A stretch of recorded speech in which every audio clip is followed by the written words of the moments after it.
Just a couple of more updates for you.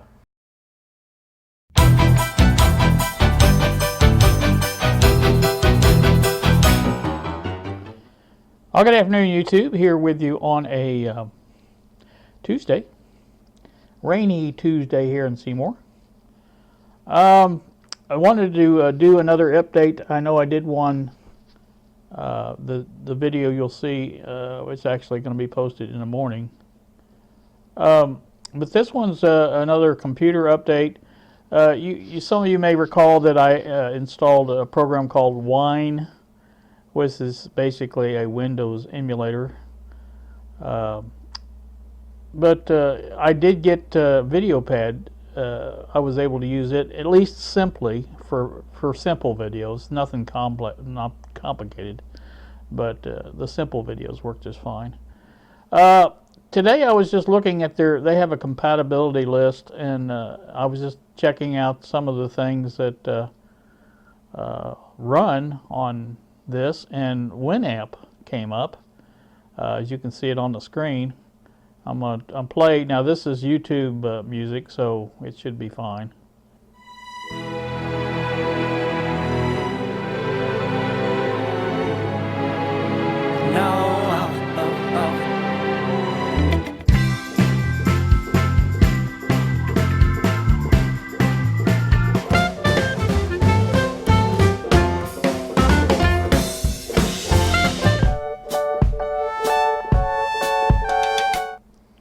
Alright, you can see it does work really good. Also, you can take and, if I want to, I've got two music lists over here. I can open it up with the other one. This is all my music. Now, this is, you open with, Winamp.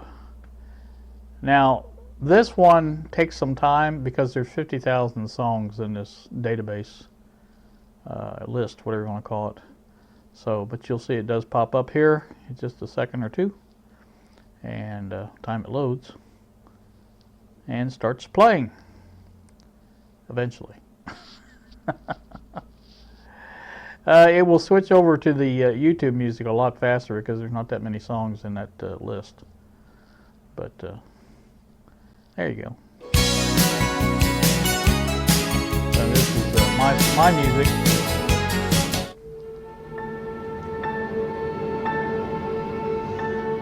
I'm walking the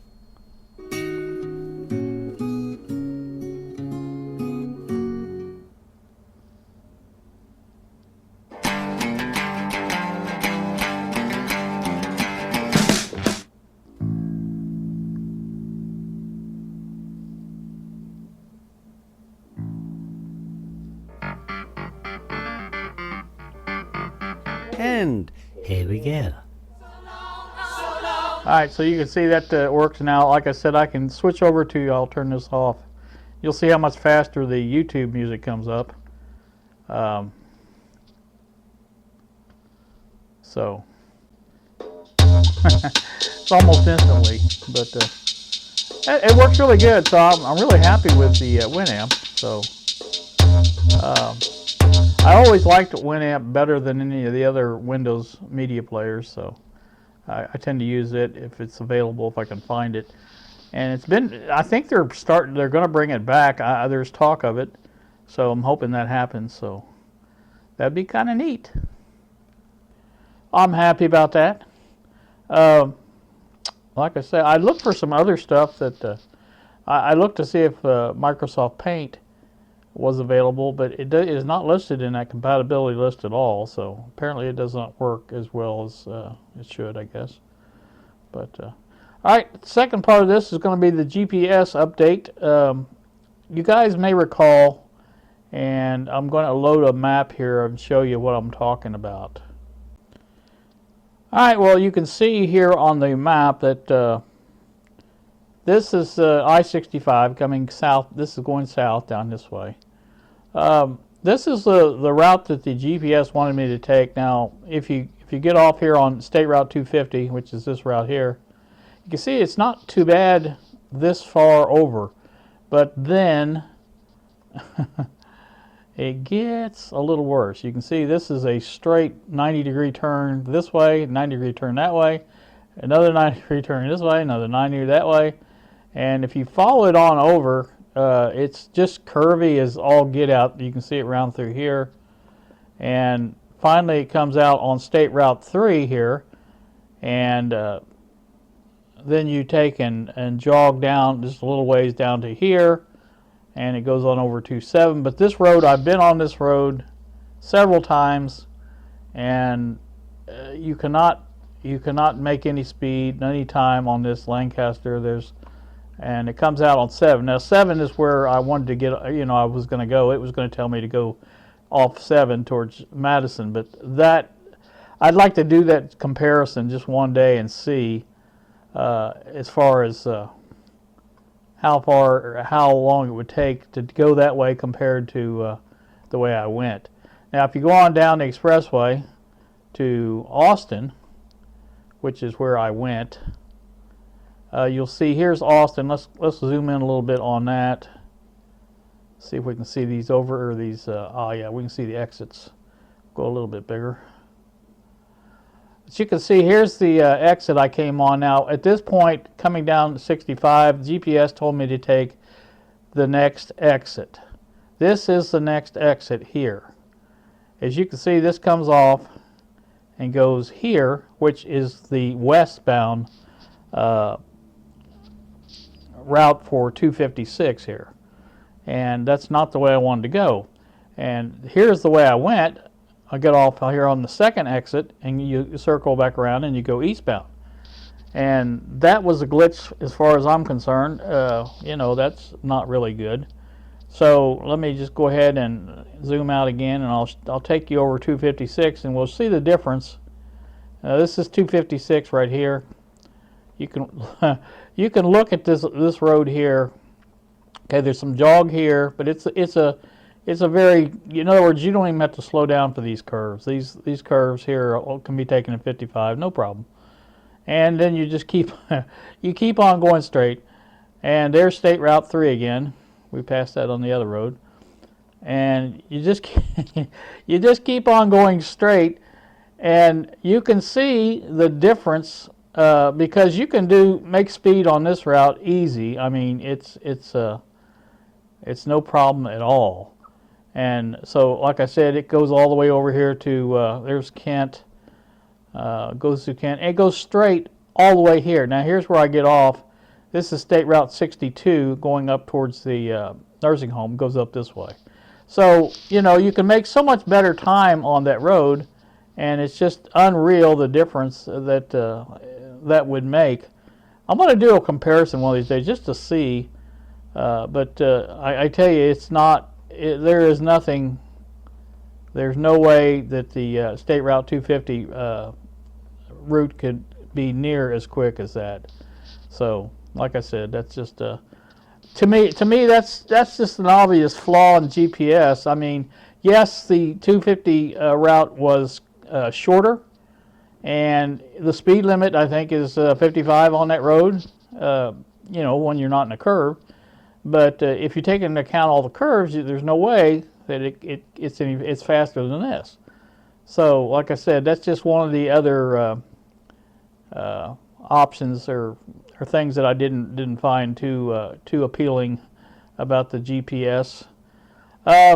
Also, coming back, I took the way I usually come, and that's I get off on the back roads. I think it's this one here. Pretty sure. Yep. It's this one here. This road right here goes across the river and goes over to, again, that's a straight road. It goes all the way across here, and you make a little jog through here and come out on 7 over here. So, that's the way I went too. And of course, I got off on that, and it took forever for it to get its bearings. It was right here, I think, before we actually got our bearings. It wanted me to go this way.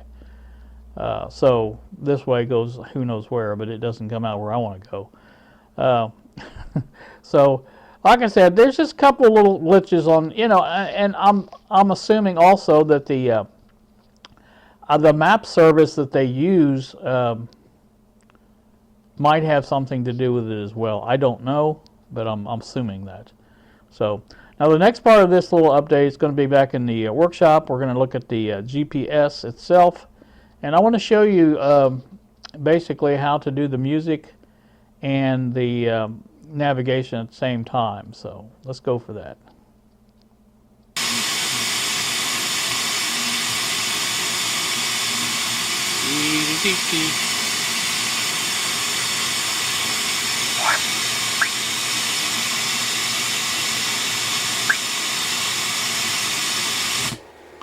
Alright, FM is on. Now let's go to navigation.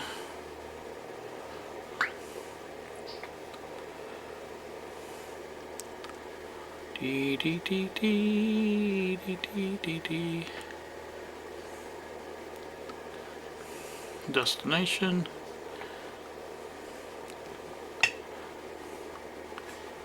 We'll go to the same place. Next.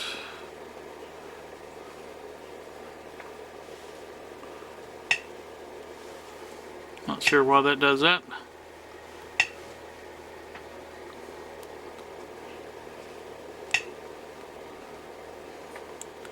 Alright, there's our navigation up. Let's go back to the menu. More. Music player. And play. Oh yeah. Now what happens when we go back? Oh, it stays playing. There you go, like that.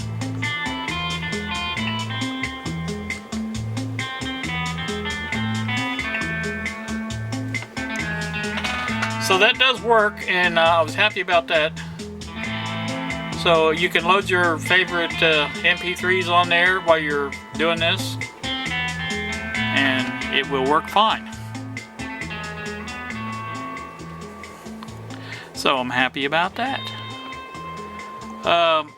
Like I said, I was still looking for the GPS signal. May take a while for it to find it. It's inside, you know, here. So, but like I say, that's the other update I wanted to show you. You saw the first part of this already, where I discussed the shortcomings of the GPS.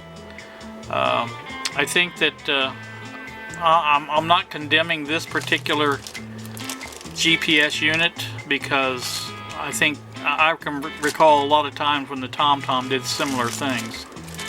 That reminds me, I got a notice from TomTom today that they are no longer supporting my TomTom 1 with the updated maps. So basically stuck with what you get for right now, and if it, you know, changes any in the future, it won't be supported. Well, that'll suck. So, not the end of the world, I don't guess.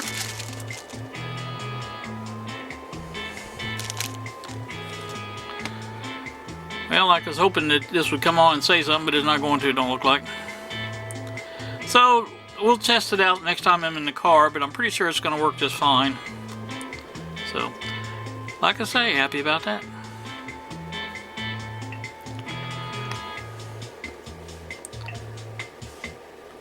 So yeah, that exits everything, then that's good too. So I like that.